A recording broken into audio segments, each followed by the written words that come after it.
जय सोमनाथ। जय सोमनाथ। हर हर महादेव। गुजरात के मुख्यमंत्री श्रीमान भूपेंद्र भाई पटेल, उप मुख्यमंत्री भाई हर्ष संघवी जी, गुजरात सरकार के मंत्रीगण, सांसद एवं विधायकगण, अन्य सभी महानुभाव, देवी और सज्जनों,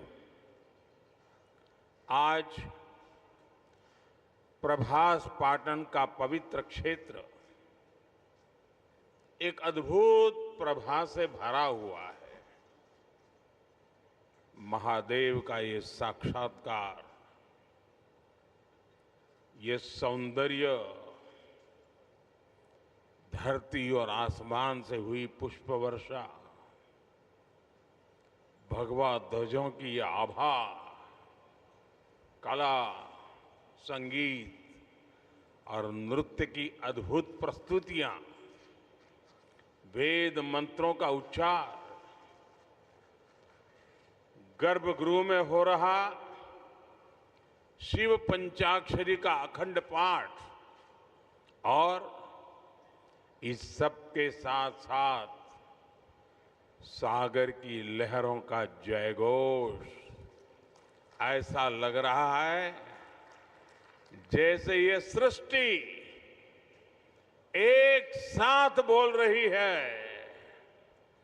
जय सोमनाथ, जय जय सोमनाथ। साथियों, समय खुद जिनकी इच्छा से प्रकट होता है, जो स्वयं कालातीत है, जो स्वयं काल स्वरूप है, आज उन देवादिदेव महादेव की विग्रह प्रतिष्ठा के हम 75 वर्ष मना रहे हैं। ये सृष्टि जिनसे सृजित होती है, जिनमें लय हो जाती है, यतो जायते पाल्यते येन विश्वम तमीशम भजे लीयते यत्र विश्वम। आज हम उनके धाम के पुनर्निर्माण का उत्सव मना रहे हैं, जो हलाहल को पीकर नीलकंठ हो गए, आज उन्हीं की शरण में सोमनाथ अमृत महोत्सव हो रहा है। ये सब भगवान सदाशिव की ही लीला है। साथियों, दादा सोमनाथ के अनन्य भक्त के रूप में मैं कितनी बार यहां आया हूं, कितनी ही बार उनके सामने नतमस्तक हुआ हूं, लेकिन आज जब मैं यहां आ रहा था तो समय की ये यात्रा एक सुखद अनुभूति दे रही थी। अभी कुछ ही महीने पहले मैं यहां आया था, तब हम सोमनाथ स्वाभिमान पर्व मना रहे थे। प्रथम विध्वंस के 1000 वर्ष बाद भी सोमनाथ के अविनाशी होने का गर्व और आज इस आधुनिक स्वरूप की प्राण प्रतिष्ठा के 75 वर्ष हम केवल 2 आयोजनों का हिस्सा भर नहीं,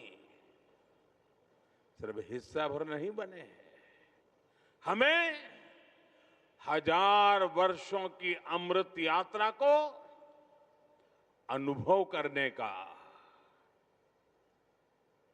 शिव जी ने मौका दिया है। साथियों, 75 साल पहले आज के ही दिन सोमनाथ मंदिर की पुनर्स्थापना ये कोई साधारण अवसर नहीं था। अगर 1947 में भारत आजाद हुआ था तो 1951 में सोमनाथ की प्राण प्रतिष्ठा ने भारत की स्वतंत्र चेतना का उद्घोष किया था। आजादी के समय सरदार साहब ने 500 से ज्यादा रियासतों को जोड़कर एक भारत का आधुनिक स्वरूप गढ़ा था। तो साथ ही सोमनाथ के पुनर्निर्माण से उन्होंने दुनिया को बताया था, भारत केवल आजाद नहीं हुआ है, भारत अपने प्राचीन गौरव को पुनः हासिल करने के मार्ग पर भी अब आगे बढ़ चुका है।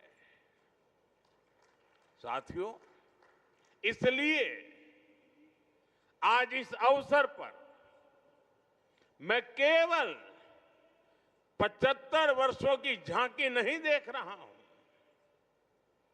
मैं यहां देख रहा हूं विनाश में सृजन के संकल्प को, जिसे सोमनाथ ने चरितार्थ किया है।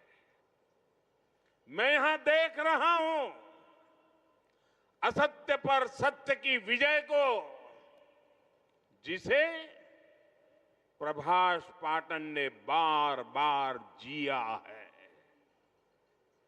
मैं यहां देख रहा हूं हजारों वर्षों की आध्यात्मिक चेतना को, जिसने मानव मात्र के कल्याण की सीख समूचे विश्व को दी है। मैं यहां देख रहा हूं भारत के उस अविनाशी स्वरूप को, जिसे सदियों के कुत्सित प्रयास भी न मिटा सके, न हरा सके। और मैं यहां देख रहा हूं सोमनाथ का अमृत महोत्सव, ये केवल अतीत का उत्सव नहीं है, ये अगले 1000 वर्षों के लिए भारत की प्रेरणा का महोत्सव भी है। मैं सभी देशवासियों को दादा सोमनाथ के कोटि कोटि भक्तों को इस महोत्सव की बहुत बहुत बधाई देता हूं। साथियों, आज का दिन एक और वजह से भी विशेष है। 11 मई 1998 यानी आज के ही दिन देश ने पोखरण में परमाणु परीक्षण किया था।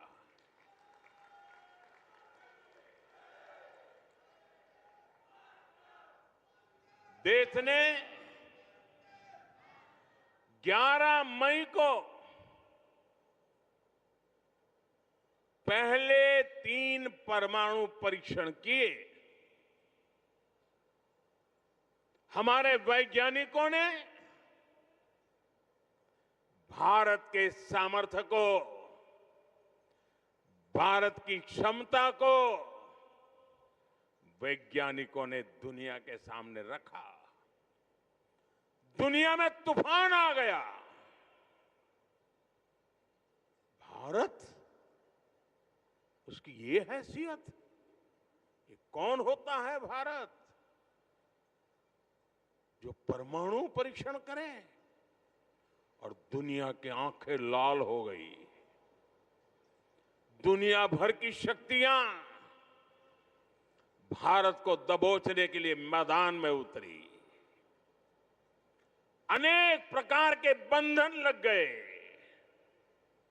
आर्थिक संकट की संभावनाओं के रास्ते सारे के सारे बंद कर दिए गए। कोई भी हिल जाता। जब दुनिया भर की बड़ी बड़ी शक्तियां इतना बड़ा आक्रमण कर दें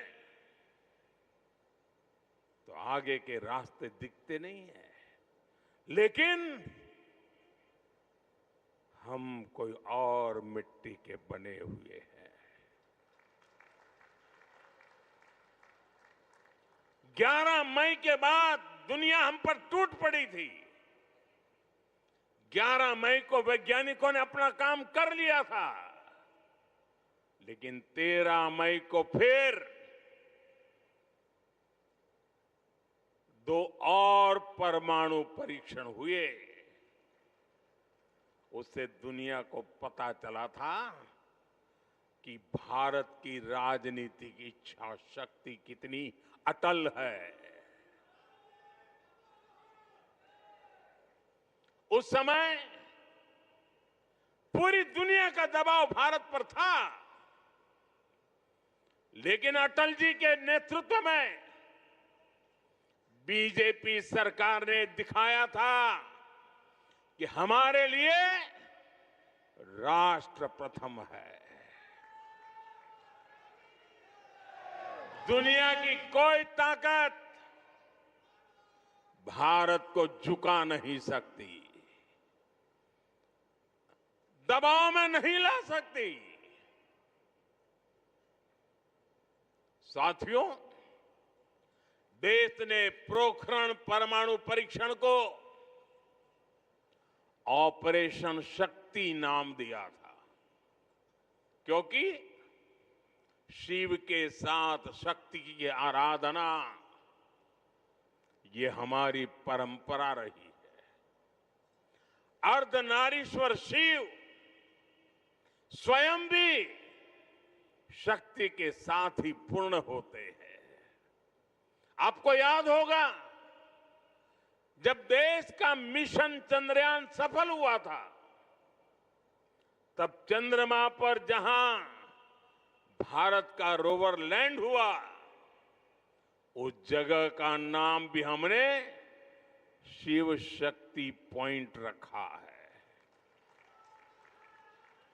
क्योंकि हमारी आस्था में चंद्रमा शिव से जुड़ा है और शिव शक्ति से जुड़े हैं। और ये कितना सुखद है कि चंद्रमा के नाम से ही इस ज्योतिर्लिंग को हम सोमनाथ कहते हैं। साथियों, शिव और शक्ति की हमारी आराधना का जो विचार है, वो देश की वैज्ञानिक प्रगति के लिए भी प्रेरणा बने। आज हम ये संकल्प साकार होते देख रहे हैं। मैं इस अवसर पर भगवान सोमनाथ के चरणों से सभी देशवासियों को ऑपरेशन शक्ति की वर्षगांठ की भी बधाई देता हूं। साथियों, जब मैं पिछली बार यहां आया था, तब मैंने कहा था, जिसके नाम में ही सोम अर्थात अमृत जुड़ा हो, उसे नष्ट कौन कर सकता है। इतिहास के लंबे कालखंड में इस मंदिर ने कितने ही आक्रमण झेले। महमूद गजनवी, अलाउद्दीन खिलजी जैसे अनेक आक्रांता आए, लुटेरों ने सोमनाथ मंदिर का वैभव मिटाने का प्रयास किया। वो सोमनाथ को एक भौतिक ढांचा मानकर उससे टकराते रहे। बार बार इस मंदिर को, इस ढांचे को तोड़ा गया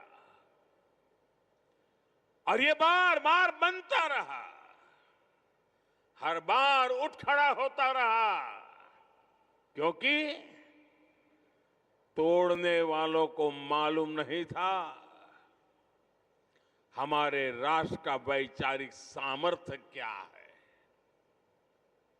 हम भौतिक शरीर को नश्वर मानने वाले लोग हैं, लेकिन हम जानते हैं उसके भीतर बैठी आत्मा अविनाशी है।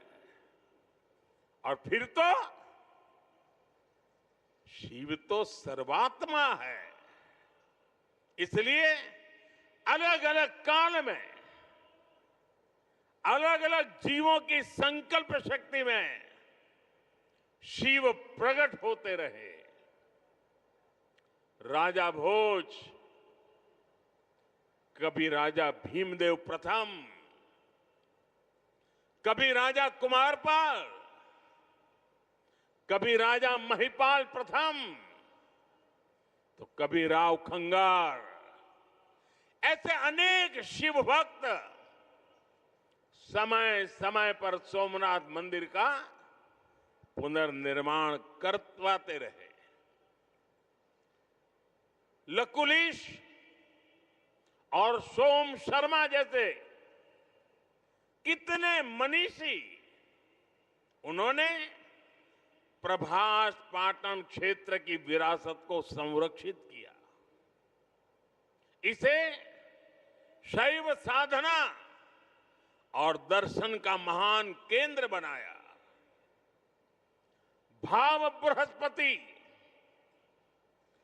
पाशुपताचार्यों और अनेक विद्वानों ने इस तीर्थ की आध्यात्मिक परंपराओं को जीवित रखा।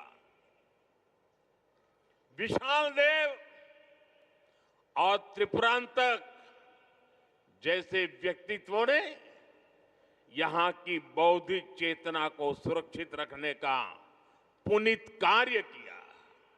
साथियों, वीर हमीर जी गोहिल, वीर वेगड़ा जी भील, पुण्य श्लोक अहिल्याबाई होलकर जी, बड़ोदरा के गायकवाड़ जाम साहब महाराजा दिग्विजय सिंह जी, ऐसी कितनी ही महान विभूतियां हैं जो सोमनाथ की सेवा में अपना सर्वस्व अर्पित करती थी। मैं आज इस अवसर पर सरदार वल्लभ भाई पटेल, डॉक्टर राजेंद्र प्रसाद,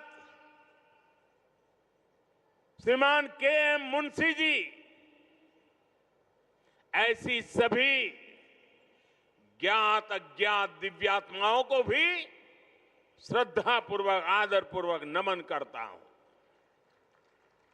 उनका स्मरण हमें ये प्रेरणा देता है कि हमें न केवल अपनी सांस्कृतिक विरासत को आगे बढ़ाना है, बल्कि इस जिम्मेदारी को आने वाली पीढ़ियों के हाथों में सौंप कर भी जाना है।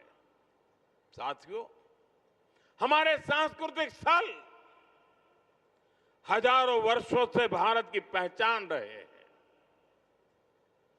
इतनी समृद्ध विरासत हमें मिली है, लेकिन आप विडंबना देखिए, हमने दशकों तक उसके महत्व को नहीं समझा। दुनिया में से कितने ही उदाहरण हैं जहां विदेशी हमलावरों ने राष्ट्रीय पहचान से जुड़े स्थलों को नष्ट किया, लेकिन जब उस देश के लोगों को मौका मिला, सबने साथ आकर अपनी पहचान को फिर से सहेजा, फिर से संवारा, पुनः प्रतिष्ठा की।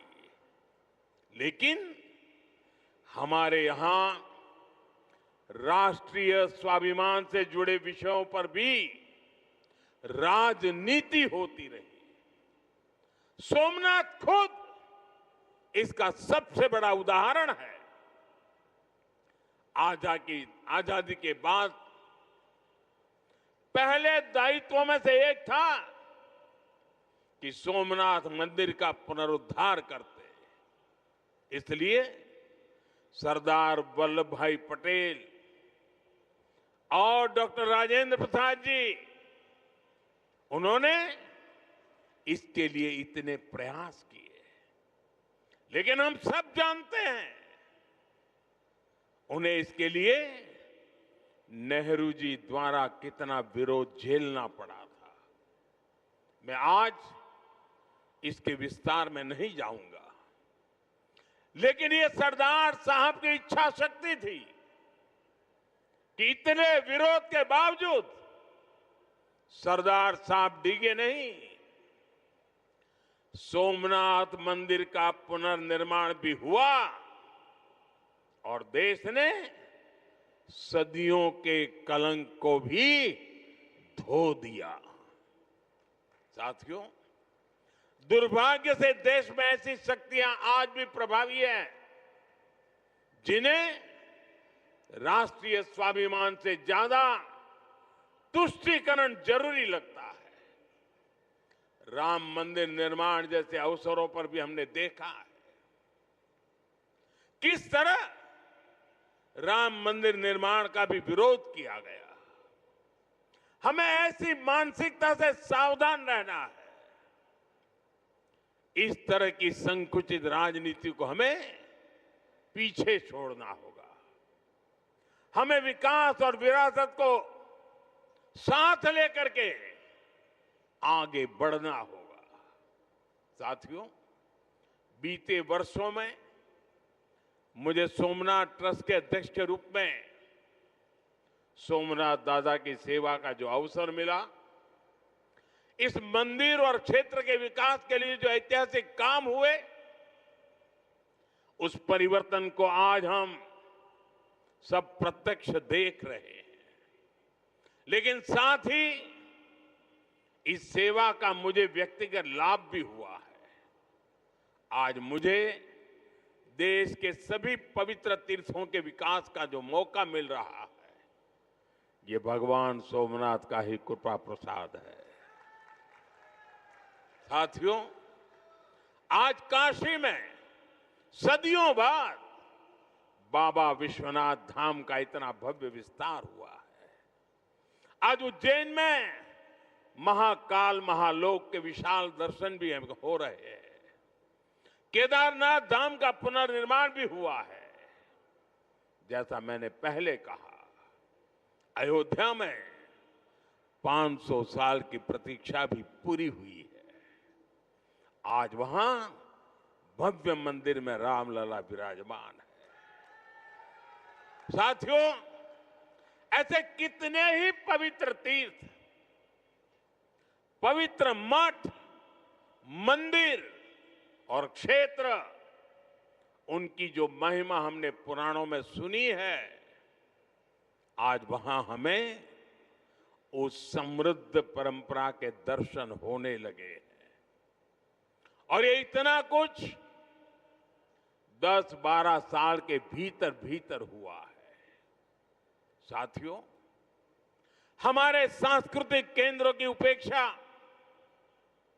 देश के विकास में बड़ी बाधा रही है, क्योंकि हमारे तीर्थ भारत की आध्यात्मिक सामाजिक व्यवस्था के केंद्र तो है ही, वो देश की आर्थिक प्रगति के भी स्रोत रहे हैं। आज आप देखिए, 4 धाम महामार्ग परियोजना, गोविंद घाट से हेमकुंड साहिब तक रोपवे परियोजना, करतारपुर कॉरिडोर, बौद्ध सर्किट का विकास, इनके जरिए देश में तीर्थ क्षेत्रों में आर्थिक गतिविधियां बढ़ी हैं। सोमनाथ परिसर भी इसका एक सशक्त उदाहरण है। आज सोमनाथ मंदिर ट्रस्ट से सैकड़ों परिवार जुड़े हैं। हजारों लोगों का जीवन इस क्षेत्र से जुड़ा हुआ है। देश दुनिया के कोने कोने से जो लोग यहां आते हैं वो गुजरात के बाकी हिस्सों में भी जाते हैं। इससे प्रदेश और देश में प्रगति के नए द्वार खुलते हैं। साथियों, हमारी आस्था हमें जीवन जीने का तरीका भी सिखाती है, क्योंकि हम मानते हैं सर्वम खलिद्वम ब्रह्म, अर्थात सृष्टि का हर एक घटक, इस संपूर्ण प्रकृति भी ईश्वर का ही स्वरूप है। इसलिए हमारी आस्था नदियों में भी है, वृक्षों में भी है। हम जंगलों को भी श्रद्धा की दृष्टि से देखते हैं। हम पर्वतों में भी पवित्रता का भाव रखते हैं। और आज जब दुनिया प्राकृतिक जीवन शैली की ओर लौट रही है, हमें हमारी शक्ति को भी पहचानना होगा। हम हमारे तीर्थों और मंदिरों के विकास के साथ साथ उनकी गरिमा के लिए जागरूक होना होगा। हमें ऐसा जीवन अपनाएं जिससे प्राकृतिक और पर्यावरण की रक्षा हो। साथ ही हम हमारे पुण्य स्थलों को पूरी दुनिया के लिए एक उदाहरण के रूप में विकसित करें। हमें इन संकल्पों को अपनी आस्था से जोड़कर जीना होगा। साथियों, जब नई पीढ़ियां अपने इतिहास, अपनी आस्था और अपने सांस्कृतिक मूल्यों से जुड़ती है, तब राष्ट्र का आत्मबल और मजबूत होता है। आज भारत जिस आत्मविश्वास के साथ आगे बढ़ रहा है, उसमें हमारी सांस्कृतिक निरंतरता की भी बहुत बड़ी भूमिका है। आधुनिक और विरासत, आधुनिकता हो या विरासत हो, भारत में इसे कोई अलग नहीं कर सकता। भारत में एक दूसरे के विरोधी नहीं है। ये साथ साथ आगे बढ़ने वाली शक्तियां हैं, एक दूसरे में प्राण पूरने वाली शक्तियां हैं। सोमनाथ हमें याद दिलाता है कि कोई भी राष्ट्र तभी लंबे समय तक मजबूत रह सकता है जब वो अपनी जड़ों से जुड़ा रहे, जब वो अपनी विरासत को आने वाली पीढ़ियों तक उसी श्रद्धा और विश्वास के साथ उनके हाथों में सुपुर्द करे। 75 वर्ष पहले जब ये पुनर्निर्मित सोमनाथ मंदिर में 75 वर्ष पहले प्राण प्रतिष्ठा हुई थी, तब भारत ने एक नई चेतना यात्रा शुरू की थी। आज 75 वर्ष बाद वही यात्रा और अधिक व्यापक रूप में हमारे सामने है।